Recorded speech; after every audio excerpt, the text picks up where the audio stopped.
Hello and welcome everybody to Erickson Live in this period of July and August during the, summer months in the Northern Hemisphere. Here in Nairobi in Kenya, it's actually winter. But in this 2-month period, we are all talking about planning. And especially today, we're talking about how to help teams plan. And I think we probably all have to be more intentional these days when we are talking about our own work individually, but especially when we talk about teamwork. It's not necessarily as organic and as, I almost said haphazard, not as coincidental in some cases, not as automatic as it used to be. So planning has become more and more important in a corporate context, in a team context, and we have an amazing panel to talk about that today. Before we get started for real, I just want to give you a quick hint that we have another experienced coach training coming up. So this is a free webinar that is more than 2 hours long and gives you a taste of what our coach training online is like. And actually, coincidentally, I'm doing the next one. So the next one is happening next Tuesday. So July 27th at 9 a.m. Pacific time. That is, 6 p.m. European time. That is noon on the East Coast. So if you want to join me for 2 hours, a little bit more, and have a good time and talk about, what coaching is, what coach training is, and just get a real idea of what that's like. Maybe stemming off of our discussions here, maybe you're curious, then you're more than welcome to join us there. So with that being said, I would like to jump right in and start introducing our panel today. And we'll go ladies first. We agreed that that's what we were going to do. And in the lower left corner on your screen, you are seeing Nancy Boyer. And Nancy is a PCC, a professional certified coach. So that's an advanced certification from the International Coach Federation. So she's the real deal. But you'll know that even more than from a piece of paper. You'll know that from the way that she talks about things. And she has helped develop Erickson's coaching competencies for leaders course. She teaches that. She also trains the trainers on that. She has taught that all around the world. So she's an Erickson facilitator as well as somebody who works the magic behind the scenes. She has a background in human resources and has held several leadership roles before her life at Erickson. And Nancy also owns her own coaching practice. So Nancy, welcome. It's great to have you. Thank you, Fabian, and everyone. Nice to be here. Yeah, and just before we introduce the gentleman, I would just love to hear a little bit from you. Why is today's topic important to you? When we talk about teams and communicating in teams and planning in teams, why is that something that is near and dear to your heart? I would say the first thing that comes to mind, Fabian, when you ask that question is the impact that I have had with teams, partnering with teams, and what that can do for an organization as well. So if we have many different ideas, we're asking questions and getting input, I think the outcome is much stronger than when I think of myself when I was a performance coach for many years. Really enjoyed it, and my job was to give advice. But at times I think back and think, what might have come up if I would have asked more questions in a solution-focused way? So I think that's the benefit of teams and planning, is you can be even more productive individually as a team and for the organization at large. I love that formulation, even more productive. So it's not about telling you that you're doing everything wrong, you have to change everything. But it's like, no, you're doing great work. You're all professionals out there, but might there be a way of how you can be even more effective? So we'll be talking a lot about those kind of thoughts today. And we're having more and more people tune in. So before, again, gentlemen, just one more second. I just love to know where everybody's tuning in from. So we have North America represented. Nancy is tuning in from Canada. We have Latvia represented. We have Serbia. So the EU and bordering on the Caucasus region. No, Serbia is already on the not Caucasus. My geography is letting me down. I'm actually Prague in Czech Republic. So Okay, so also you. Balkan region. The Balkan region. Heart of Europe. Heavens. Yeah, anyway. In Czech Republic. Yes, wonderful, lovely place, lovely place. And then I'm here in the cradle of humanity in Kenya. So and who else is joining us is my long-winded way of leading up to asking everybody, where are you tuning in from? We have such a global community at Erickson, which it's so wonderful. And we have Irakli from Georgia, was it? I think Irakli, no? I should remember better. We have Sarah Ahmed saying good evening. We have Zibe from the Netherlands. So welcome everybody. Everybody else who's joining, please let us know as well where you're coming from. Keep in mind that we're on a bit of a delay. You know, we're a bit in the future. So once you type your answer, we might see it, later on in our session. If we can't respond to your question right away, please forgive us. So we also have Erica from Nairobi, so my neighbor here. Hi, Erica. Sarah is tuning in from Saudi Arabia. It's also not very far from Kenya. Risper is also from Kenya. Yes, Irakli from Georgia. I knew it. Ha. Mariam is also from Georgia, so very well represented, lovely country, amazing people, delicious food, in case you haven't tried it yet. Nora from Saudi Arabia, Susanna from the Czech Republic is joining us, Lavinia from Romania, Ahmed is also joining us. So all that to say, an amazing community and lots of different ways of working with teams around the world. Santosh is in India, so in Delhi it's 10:30 p.m. right now, so that's amazing that you're joining us, Santosh. Thank you very much. Okay, so Paulius, let's get to you. Let's introduce you, our man in Latvia. So Paulius is an international facilitator and organizer for Erickson Coaching International, Lithuania. I'm getting today is not my day in terms of geography. So obviously you're in Lithuania, which is a big difference. But be that as it may, no matter where he is, as a coach and trainer, Paulius has been concentrating on development of leaders and managers since 2010, assisting them in expanding awareness and powerfully unfolding personal potential. He's well versed in working with middle and top managers, as well as business teams and business owners. Prior to becoming a professional coach and trainer, Paulius managed business units in telecommunications and banking for more than 15 years.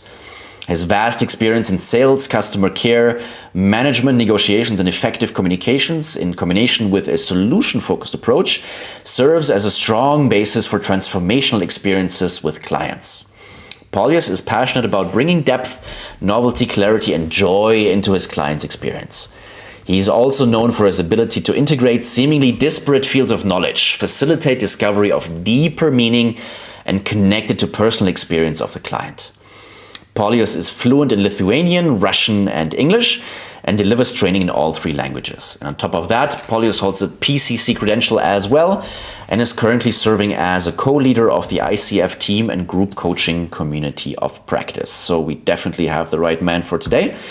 Paulius, welcome. You are a very generous and patient individual for not correcting me when I put you in the wrong country there. So you didn't. So good evening, good morning, good day for everyone. And we are in such a close cooperation between Latvia and Lithuania. So you have rights to call me Latvian and Lithuanian and Ericksonian to this larger extent. So thank you for inviting me here. Yeah, absolutely. So Paulius, why is team coaching so special to you? Why is it something that that you're so passionate about, that you even volunteer on a community of practice that is all about that topic? Yeah, so especially in this context that we have today in the world. So for me, team coaching is about creating connections, strengthening connections, and deepening the relationship.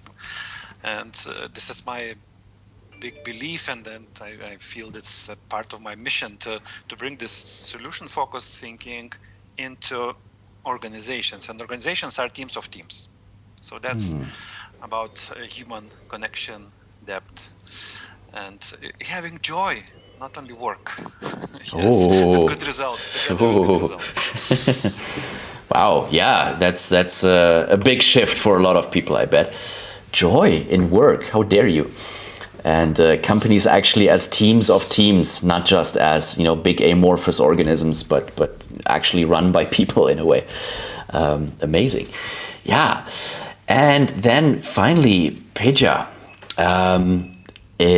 As I'm sorry, I have to actually put you on screen properly. There we are, and then I can read your bio. Okay, so Pedja Jovanovic has been part of the Erickson team since 2009. He is a trainer of the art and science of coaching, as well as Erickson's business courses in Serbia.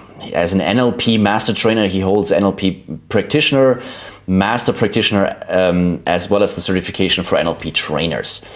He was the first to bring Erickson's ICF accredited coach training program to Serbia, which is the first of its kind there. And as an ICF MCC by now, so master certified coach, the highest accolade that our kind can achieve, he has trained and mentored hundreds of individuals in Southeast Europe. He's well known for his dynamic approach and ability to help them succeed through building positive and productive relationships, both within the organization and their personal lives. Prior to becoming a professional trainer and coach, Pedja spent 7 years in various sales and sales management positions. Now his areas of expertise are organizational and personal development, as well as business coaching.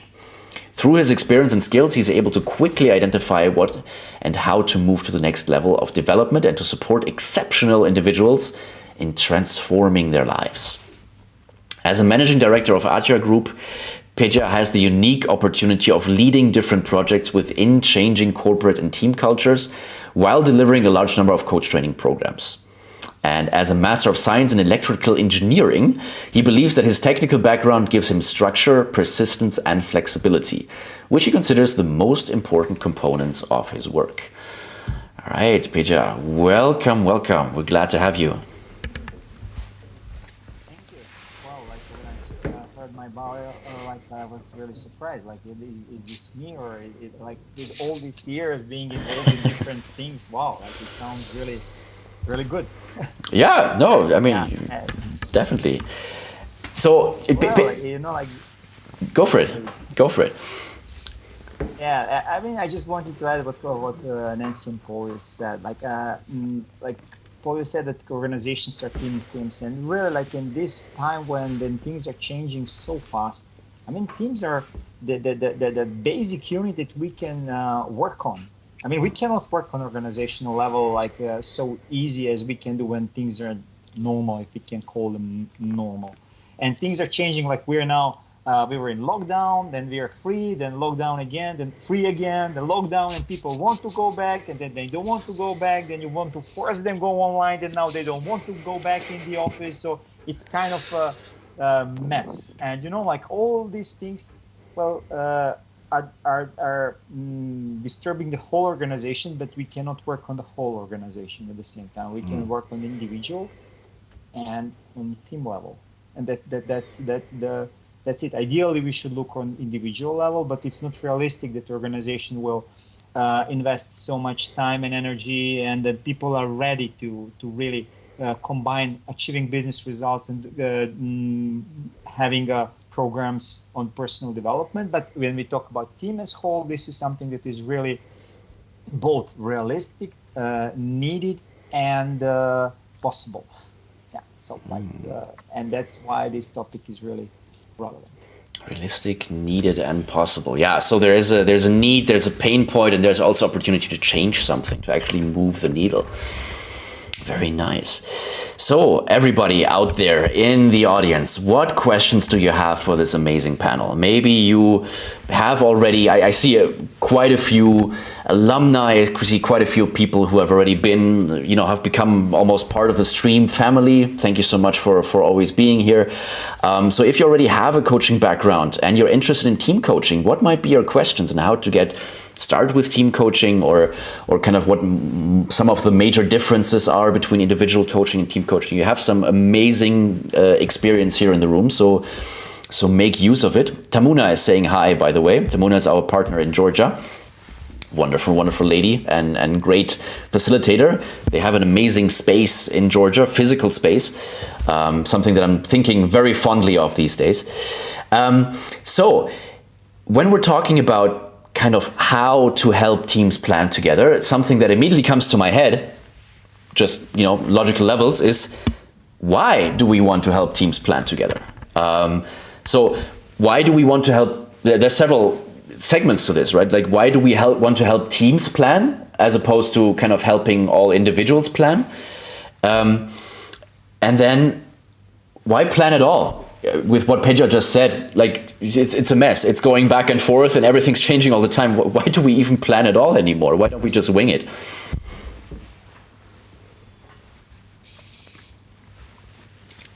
Who wants to convince me why planning is important, or why helping teams plan together is important?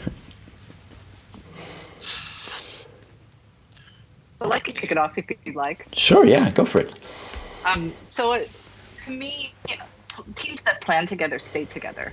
And so whether it's a tough time or a smooth time, I think it's really important to be strategic about how we can get to our results and what might that look like. And I really like, the exercise that we use in the art and science of coaching, as well as coaching competencies for leaders, that is tri-position planning, where you really step into different thinking spaces ahead of time, from the vision, the dreamer, to the realist planner, to the wise critic, and really take that knowledge with you of what you found so you could be even more productive as you move forward.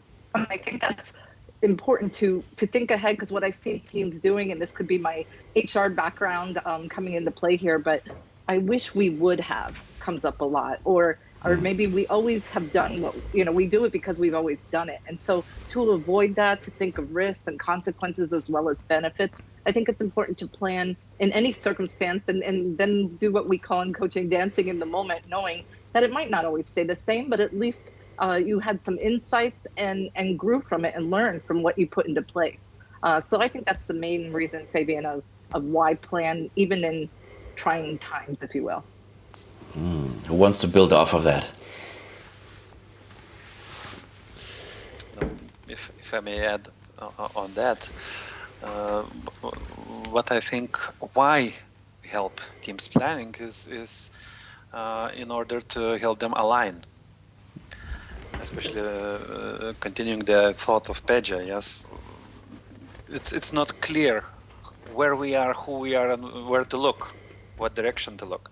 So one of the things that is quite needed in this situation, especially, it was always needed, but in this situation it's probably a little bit more hard to accomplish, so that people look into the right direction, into something that is worth looking at, some direction, and if I may say, that planning is almost equal visioning, and only then everything else. Thanks, Nancy, for visionary's position you just mentioned. So for me, it's like helping align and have this direction.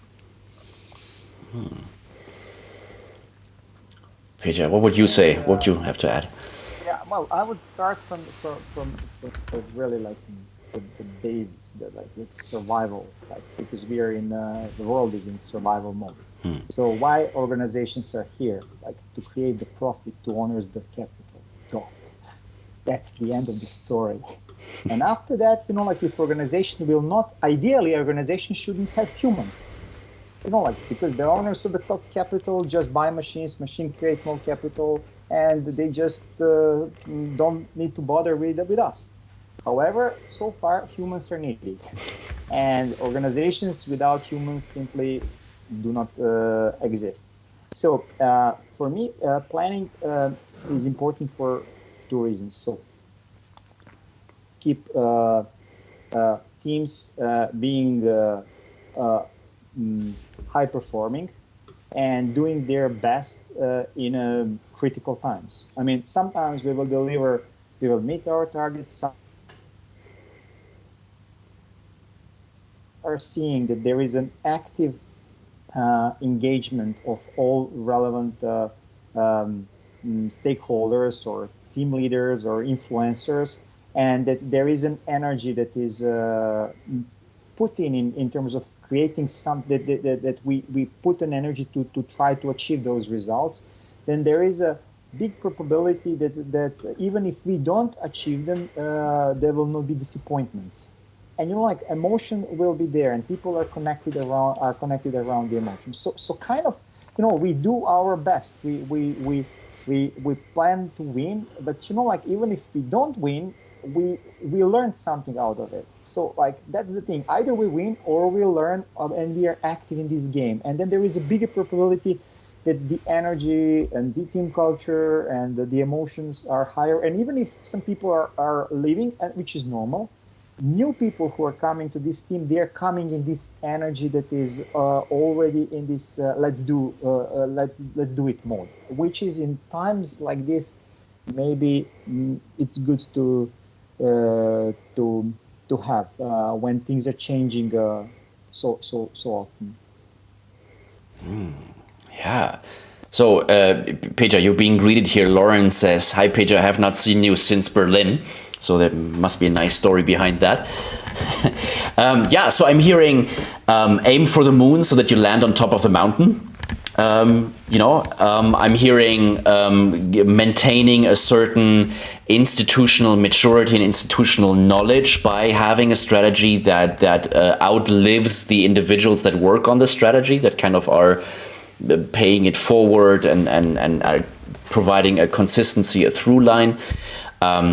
And Angie is agreeing with you guys. She says, I work for a large retail corporation. If we didn't plan at a store level with having 500 associates, it would be chaotic and unorganized. So many people have their own ideas and thoughts about what they want to see. So it's vital to have a common plan. So an organization is an entity all unto its own, right? And it's made up of little minds and teams, and then within those teams. So what I'm also hearing you guys say is that creating a strategy already has a certain value in and of itself. Then almost independently on whether you actually execute the strategy and whether you achieve the goals that you set out in the strategy, actually first going ahead, creating the strategy, creating the goals, that already is very valuable because it forces you to have deep conversations, hard conversations, intense conversations over and over again, which just fosters rapport, relationships, and yeah, a certain way of actually seeing each other as being on the same team. So that's kind of what I'm getting from what you guys are saying. Yeah, Julie is also joining us from France, just by the way. Okay, so I'm really curious, guys. We also have a question on, what's different between individual coaching and team coaching. So I would love to connect that to a question around what is it that you guys do in your practice, or like when you work with teams, for example, and with companies, or for example, in Nancy's case, when you work with managers and executives who then work within teams, etc. What might be some trends that you've seen in the last 18 months? What's going on out there? Where's the wind blowing? What are some things that are going on? Just what's going on in your work? Let us in a little bit on kind of your reality and your work. And whoever wants to start can take it. I'd like to use two different examples, if I could, Fabian. Sure. Sorry to interrupt you. The first one would be with the Coaching Competencies for Leaders course. Many leaders come from different parts of the world and bring their experiences. And one that comes to mind is this gentleman that became a new leader of a team that's been through a lot of change, like all teams right now. And he said, no matter what I bring up, the team says, oh, we can't do that, And so what we did was we focused as a group in the course to ask him questions and have him come up with his solutions, but also provide some advice. Since we're in a course, we're not coaching.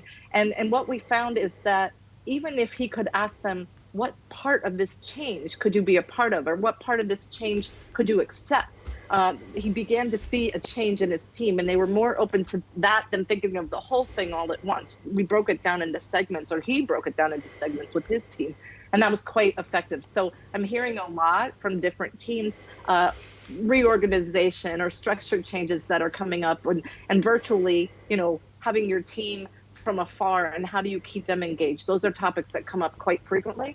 And then last week, I was honored enough to coach a team in person for the first time in a long time, and very fast growing organization that's really doing well. However, now they have new leaders getting promoted, as well as their tenured leaders in place. And so it was how can we come together as a team to become a team, even though with some having quite a bit of management experience and some having those fresh views that Pedro was talking about. And it was really dynamic to have them in the same room, because they have different buildings, and really get to know who each other is, first of all. So they're not just leaders, they're people with backgrounds and experience, and recognizing and having respect for one another. And the biggest thing I want to say is building on communication is what I saw with that team, and just about any team.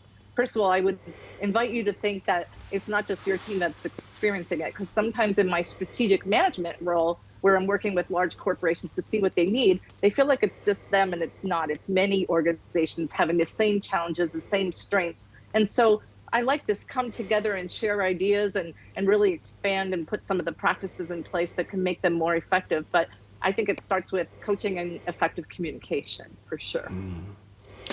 They're not just leaders, they're people. I like that. Yeah. Who's next? What emerged, in fact, in last 1.5 years, and it's probably will stay. The idea who belongs to team has changed, and is changing, especially with those lockdown periods when everyone, including your pets at home, are members of your team. So that's one of the things that there is this transformation of understanding what team is, or who belongs to the team. And another trend which is worldwide, and I also noticed that with clients, with people with whom I work, is again different aspect of surviving. It's a very big temptation to work all the time, and people just get burned. They just get burned out, and they just crash if we don't take care of them. So I see this necessity and beginning of it in reality in teamwork, about caring for each other. So being there for each other and caring, and being interested in how you feel. What is it? What's your life like? Did you sleep well? And that's a huge thing now, I believe, and that's a quite new thing in teamwork, in organizational teamwork. Okay, and I can fully agree with what my colleague said, especially last thing what Paulius said. I really experienced this human thing. It's really important these days, especially with high performers. And like not all teams are high performing, and not all teams have all high performers. What I experience is that in many teams there are low performers who really enjoy this time, because they can just be online at home. Like I'm online. And then there is a problem, because we have an elephant in the room. Of course, the room is virtual room, and nobody we don't know how to address it. And then if we have a open discussion, and if we invite people to talk, there is a bigger probability to actually either address that we have an elephant, or just open the door and kick elephant out, and agree of what are the other ways of how we should do things here. And so this is two type of things that I'm facing. One about caring about people. The other is that some people are just using this time because they can be somewhere behind. Nobody can notice what they're doing. And then the third thing that is quite frequently is happening these days is that there are changes in strategy of the organization, and then people need to realign, and then we need to reconnect. We need to shift something internally. And as Nancy said, this is the way how we're doing things. It doesn't work anymore because we need new things. And this is quite frequent topic. What is the new energy that we want to have here in order to be able to execute new strategies so that we either boost our performance, keep us on the track, or have something completely different. So these are three things that I'm facing in my practice these days. Got it. Anything coming up for you two in terms of what Pedja is saying? Is there anything that you would like to just respond to directly? Yeah, what comes up, and that's continuation of the thought. I believe it's the big question how to make sure that the human connection is there. For example, when we work in office, you have those conversations in the air at the water cooler, and now water coolers are in different houses all around the city or all around the country. So how to organize those casual encounters with each other, how to organize that bubble or that cloud of ideas that are floating in the office. It's sometimes there, but most of the time it's not there. And that's one of the challenges that I see. And there are some ideas how to tackle that and how to approach that. To restructure and recreate that human bond, human connection. So that's big challenge, I believe, of our times. So what are some of those examples in terms of best practices that you might have come across? So I heard and talked to one of the companies. I work with that company. They do such a thing, somebody organizes like random calls. So they would call like 3 or 4 of them, and just imagine that you met each other in the corridor of your office, and they would have like chat for 10 or 15 minutes. Yeah, so that's a very nice idea. So somebody would organize that and would call 3 or 4 or 5 people, and they would have a chat. Yeah, so maybe it's not quite like we had, but it will never be like we had. So maybe colleagues have more ideas, but I loved this idea. For somebody to be, that fairy who brings people together for a chat for no reason, just for fun. Yeah, I actually heard on a variation on that, where in a team meeting, any given team meeting, a certain company would take the last 10-15 minutes of that team meeting to then go into breakouts and just let Zoom decide who gets to hang out with whom, and just have 3-4 people in the same room and just give them a topic to talk around. So it's a little bit this randomness of who do I meet in the office, in the corridor in a moment. It's just, in this case, it's replaced by the Zoom algorithm. And it's imitating it a little bit. Like you're saying, Paulius, it's not exactly the same thing, right? But sometimes you can actually schedule spontaneity in a way. It sometimes feels forced, but if you kind of let yourself be open to it, I think it often works better than we might expect.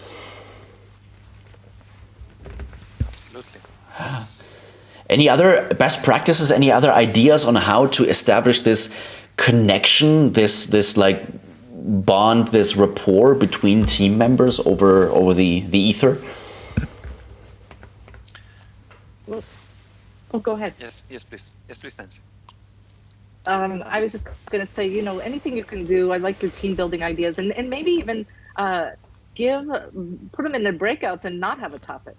I think that's important too, because when you're in the office, you don't have a topic, and so you can talk about work, you could talk about family, whatever it is. And I think that many times I'll go to conventions or something, when we can, and everything's planned and it's planned beautifully and you learn a lot. But I also think, wow, I was just in a place with like minds that have a lot of skills and talents that I would have liked to just pick their brain and get to know them better. And sometimes I wish there wasn't an agenda so tight. So that's what we do a little bit in CCLs. We have people teach back the topics so that they can put their own spin on it after they've learned it. And then we get to know their personality a bit as well through their creativity and things like that. So I think Erickson's done a good job of that, in our team meetings in the office, where once in a while we'll do, somebody can plan just a quick get to know each other. And I appreciate that. I'm definitely I like to perform, but I also care about people and want to get to know them better. And I don't, especially from being such a distance, I'm in, Phoenix, Arizona. And so I don't get to see my colleagues at all. And so I do like to know what's going on with them and their families. We also utilize Slack and people are putting in, fun pictures of what their experience, whether it be on vacation or, during their day taking a walk. And I'm appreciating that as well. So that's been helpful to get us by until we can get back in person and give each other a big hug, looking forward to that too. Yeah, I think we as coaches are probably a little more comfortable with the potential for silence than many other people. That's why there always has to be an agenda so that there's nobody just looking at each other awkwardly. But I agree. Sometimes just putting people there and saying, okay, so what's up? What's going on for you? That can be super powerful. Yeah, I agree. What else, Paulius? I think you wanted to mention something else, no? Yeah, so I stumbled upon Simon Sinek's team example, how they do strengthen that connection with people, and they call it team huddle.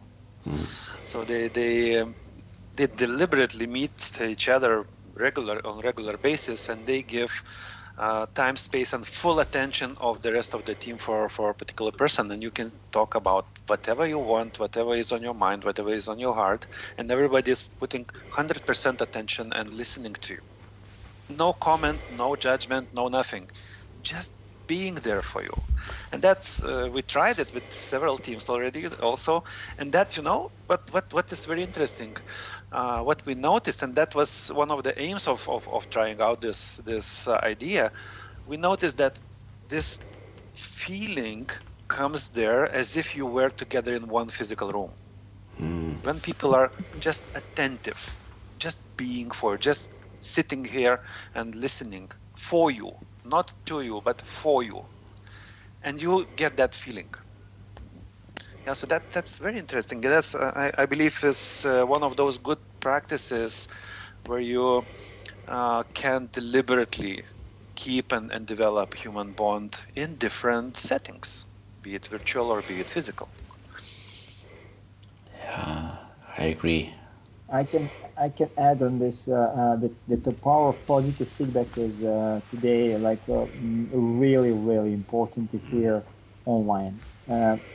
I mean, there are different cultures. There are some cultures, a culture of negative feedback. What might be better, and it's normal. And then some personalities, especially with high achievers, are what might be better.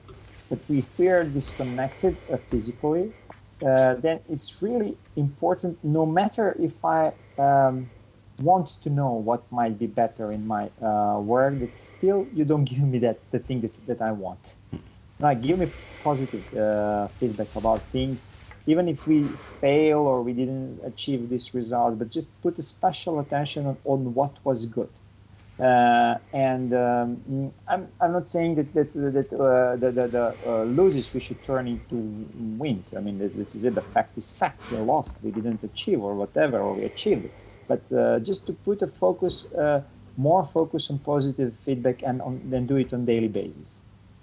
It's a simple thing. We don't need to be all included in that in terms of. One of the exercise might be that, as Paulius said, but I can just put attention of what my colleagues did good today. Specific thing, and just share it with them. And then we have this intention to do it on daily basis, and it can really support our emotional well-being.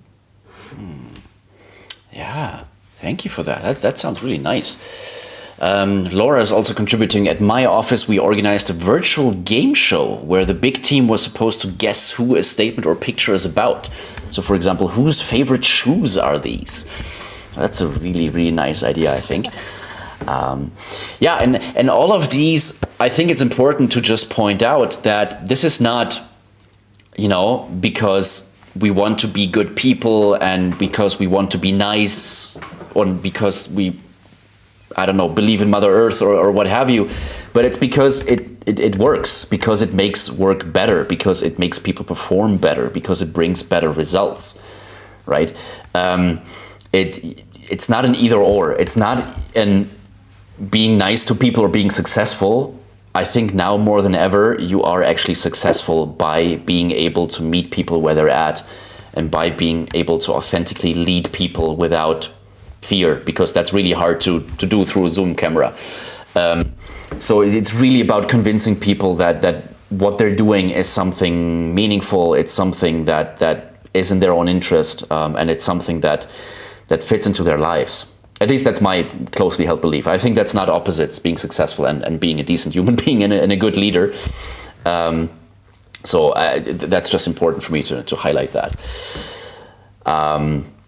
Yeah, so kind of tying in with that, Julie was asking, joining what Pedja just said, this is from a couple minutes ago, I'm thinking in terms of work-life balance and how we can help the teams to think about how important it is to have a life beyond the work.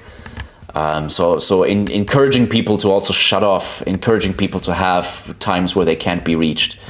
Nancy, that sounds like a good use case for Team Charter, doesn't it? Oh, it sure does.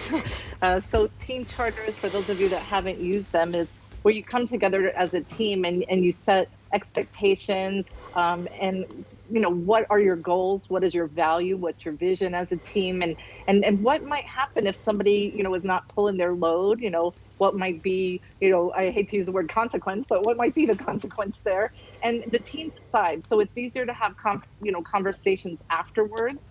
Should somebody be doing well, to my colleague's point, it would definitely be recognizing that and supporting that and having that in the charter, but also, what to do when, and then I think anytime you can get a team together and talk about individual values and how the team values can come together, that helps motivate because you're aligning to the points that were made earlier. You're aligning to values. When people understand why they do something, they want to do more of it and they'll commit to it more. So if you see a lot of team members checking out or, burning out, I think it's really good to go back and focus on their motivation and what might you do as their leader? How might you change your leadership style to accommodate if necessary? Because I've done very many exit interviews and the things always come up the same way. One would be, I'm leaving because of my leader. And the other one would be, I don't really see my value here and I don't know how I fit into the team or the organization. And so really when you ask these questions, you can also help someone realize how they do fit. And when people fit, they want to be a part of a team. And when they feel left out, they don't want to be part of a team. So I think it's up to the whole team, not just the leader, to include and recognize strengths and then also help people stretch and grow and perform together, because that helps the whole team and the whole organization as well as the individual feel more self-confident and more valued. Honestly, that just breaks my heart. Even hearing that you talking about that, it's like, I don't know where my value is here. That is rough. That is definitely a good reason to quit. And if somebody's thinking, well, if they're not happy, let them leave. Talent drain is one of the most important things you can have as a company, right? Like then having to reskill and upskill new people, then you don't know if they're a good fit. So keeping people and especially skilled people is very important. So Pedja, kind of adding to this question a little bit, you were talking before about some underperformers that might be very happy that they can hide behind the screen. And they're like, oh, I'm off mute because my internet connection is not so good. And I don't know what's going on. And your instructions weren't clear. Sorry, I didn't do anything today. Haha. So what might be some ways that we can have everybody pull their weight and feel like they are really belonging to a team and not hiding, but actually participating? If I can just make a comment on the previous one, sure. And then I will answer this one. So I'm really like I in years back, I hated word work-life balance. In my perception, it's pure shit. I mean, really, this is something that it's a misleading, goes into wrong direction, puts the people in the long old ideas about there is a work and then there is a life and then there is a balance. And luckily, we had Corona to help us to understand that there is no idea of work-life balance. It will never be achieved. It's a work-life coherence. It's a work and life and everything goes together, and it will not get into balance ever. Don't try to do it. Try to, and this is what works with people when they realize that that everything is interconnected. And in such case, we cannot put it in balance because it's impossible. Because some people are working during the night, some people are working in the morning, some people have kids that will enter the room, or I don't know, whatever. So it's really impossible to have it balanced in a way that the word balance means, because there are two things that are kind of imbalance. But if we have it as a coherence, well, it's a completely different thing. And then we need to show flexibility and everything that really shows help us actually to survive all these changes that are happening. Are we online or on-site, or partially online or on-site? Or maybe now we need to fire people, and then we will then hire people. And with all these things, if we help individuals and teams to develop flexibility so that they find their own way and put it in charter, what does it mean for us? What it is for us? So is it acceptable to work during the night, or to have to work in these funny t-shirts or whatever? And this is something that if we have it, then we can save people and we can have a business results. And going back to your question about low performers, again, it's the part of the same thing. It's a part of open communication. And in team coaching, we have this discussion, and let's put on the table what it is that I want, what it is that you want, and let's give a chance to each individual to say. And if you have a good team facilitator who have approval to confront individuals, I mean, at the very beginning, you get the approval from a team to interrupt or to confront with the direct questions, then easily we can come to a point that either person will step back and leave that team, or will decide to change. But definitely it will not remain the same. This is the power of team coaching. And I really support all team leaders to have more team coaching and less directing in such a difficult times where we are isolated. Yeah, I'd love to have you come down to Kenya and see how that works out here, because the communication style might be different from Serbia and the Czech Republic in terms of getting that permission, and yeah, I'd love to see how that works in different cultural contexts.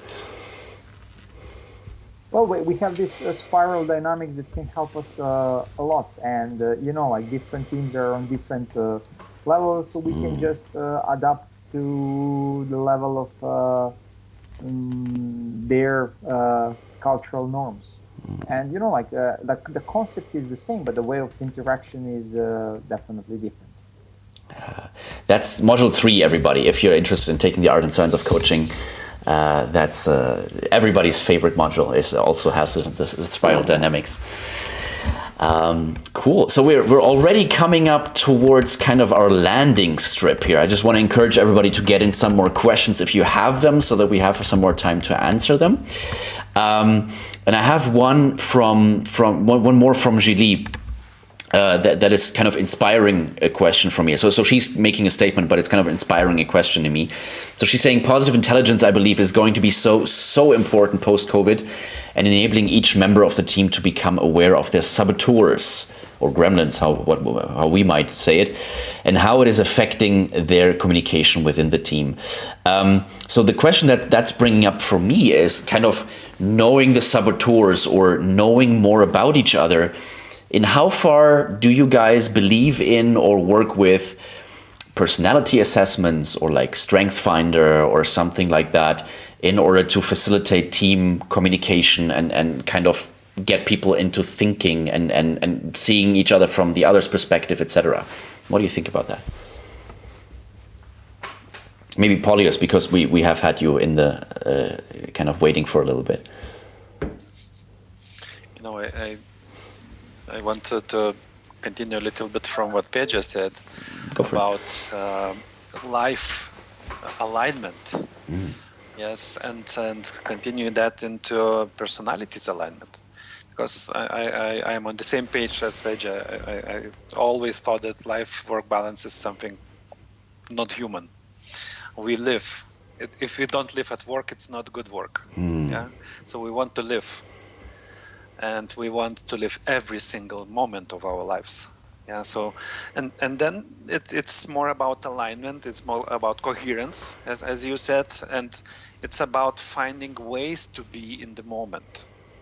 And when we change the perspective from time to human connection, we have some bunch of people, and they are connected in some ways. And the question is how those people are aligned, how they are coherent or not coherent, to what extent are they coherent. And of course, I'm not very big fan of personality types and whatever, because if you look at yourself and you just backtrack your last 3 months or whatever, you might find that you expressed very different traits in different moments of your life, in different situations.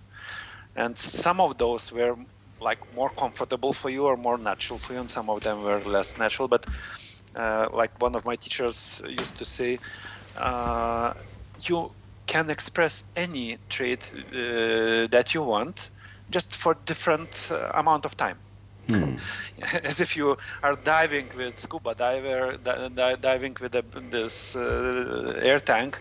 As long as you have the air in the tank, you can express any trait you wish.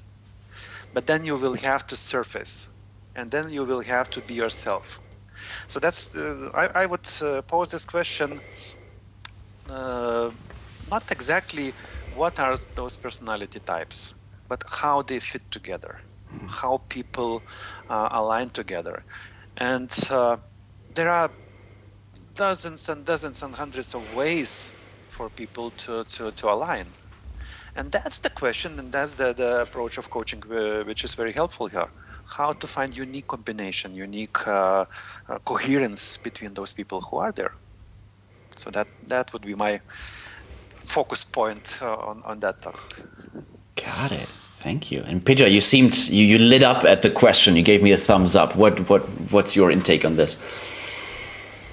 I like working with the personality profiles, and especially with those who are not putting people in boxes. So it's not about types of people; it's about types within people.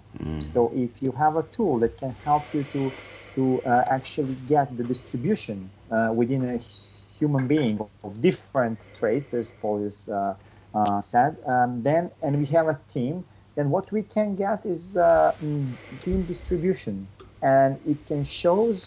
And I like those exercises when we, at the end of team coaching, I think last month I had one really cool team where we got their personality types, then we made a team profile, and then a last exercise was, look guys, this is a human being, this is a leader, and we gave them their profile, their team profile.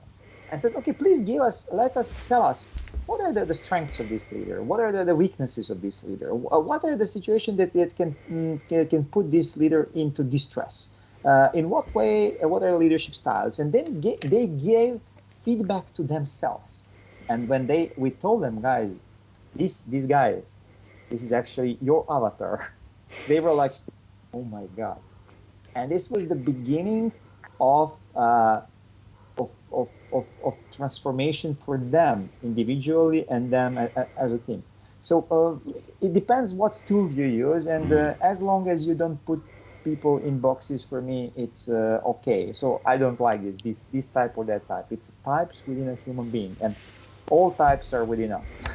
That this is my how I see it. Yeah, I think it's really important. That's the start of the conversation, right? Like you're saying, it's not the final words. Like, oh, I don't know, introspective. I guess I can't ever be a good presenter. Or I don't know what. But like, it's like, okay, so this is what you tend to do. This is what, if you're in stress or if you're left alone or if you can just express your preference, this is probably how you will do things. Like, it's not about necessarily about who you are. It's what you tend to do. And then from there you can understand each other a little better. It's like, oh, that's how you see the world. That's why you always want to have the questions in advance or whatever. It's because you like, the structure gives you safety and I don't know what. So it can facilitate, it can ignite a discussion, right? When otherwise you might not dare to go to such a meaningful depth in a conversation.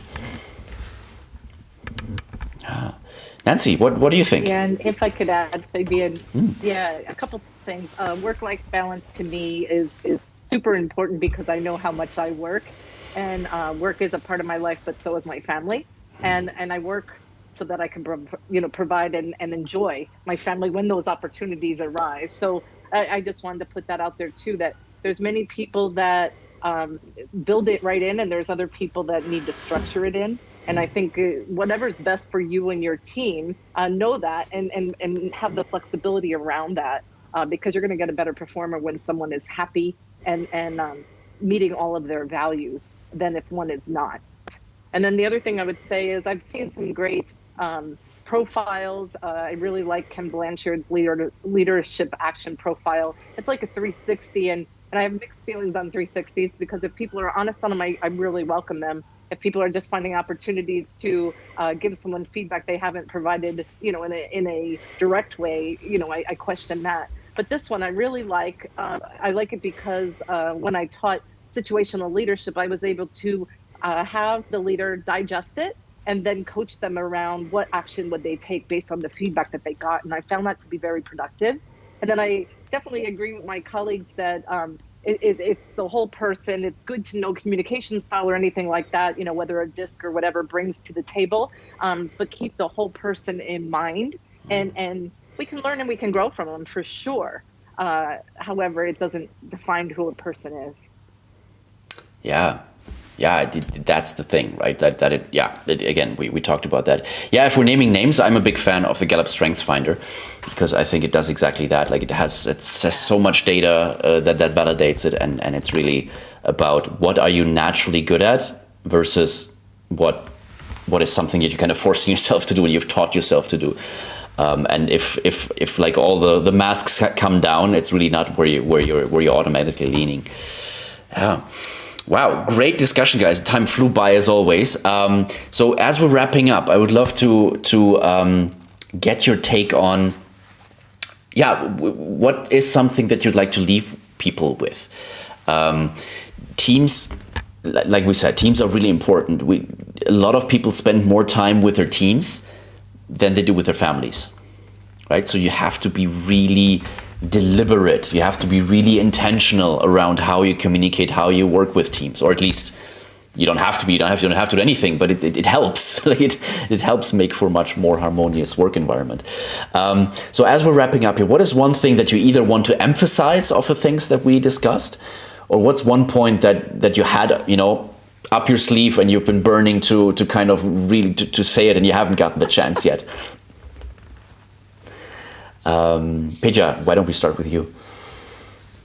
I'm thinking, for me is I will go back to where I started. I mean, we organization need human beings, and as Paulius said, it's not about we will live outside of the work. We will live all the time, and I would like to actually enjoy my colleagues. I would like to enjoy spending time in front of my computer and talking to people. And I need to put my share. I need to put something in.